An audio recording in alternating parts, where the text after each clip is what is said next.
Ilalabas na on March 15 ang tickets para sa Simula at Wakas World Tour Kick-Off Show.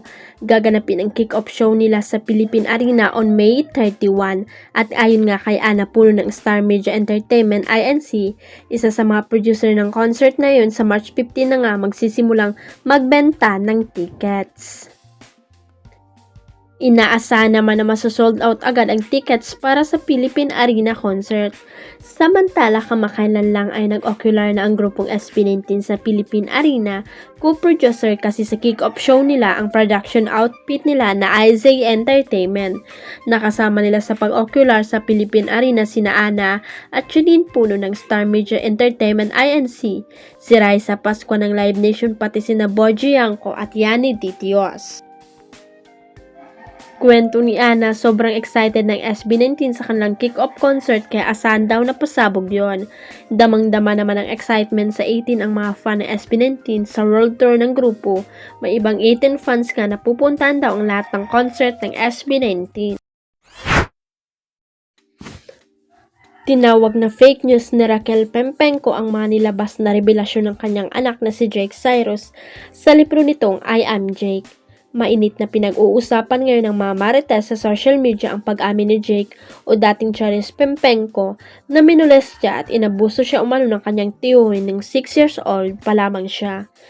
Inilabas ang memoir ni Jake Cyrus noon pang 2018 pero bigla itong nag-viral ngayon matapos mag-post ang social media personality na si Sian Gasa sa Facebook ng ilang pahina mula rito kung saan inilahad nga ng singer ang malapit at traumatic na karanasan.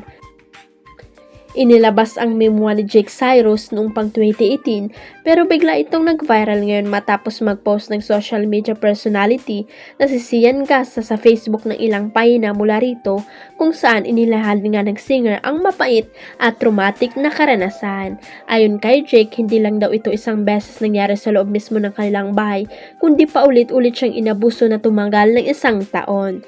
Sabi pa ng singer, isinumbong lamang niya sa kanyang nanay na si Raquel ang ginawa umano sa kanya ng tiyuhin makalipas ang ilang taon pero hindi raw naniwala sa kanyang ina. Dahil dito maraming nambash kay Raquel kaya naman talagang sinagot niya ang isyung at pinatulan ang mga haters sa pamamagitan ng sunod-sunod na post niya sa Facebook.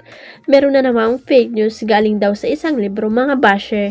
Hindi updated yung libro na yan. Abangan nyo ako ang mag-a-update ng librong yan. Sari-sari na lang issue nyo. Meron kilala daw ako mga gumagawa ng kwento ng iba. Baka magulat kayo kapag ako ang nagkwento. Kaya tumigil na kayo sa kaka-fake news na yan, mga salot ng lipunan na babawasan tuloy ng kunti ang ganda ko. Kunti lang naman ang payag ng nanay ni Jake.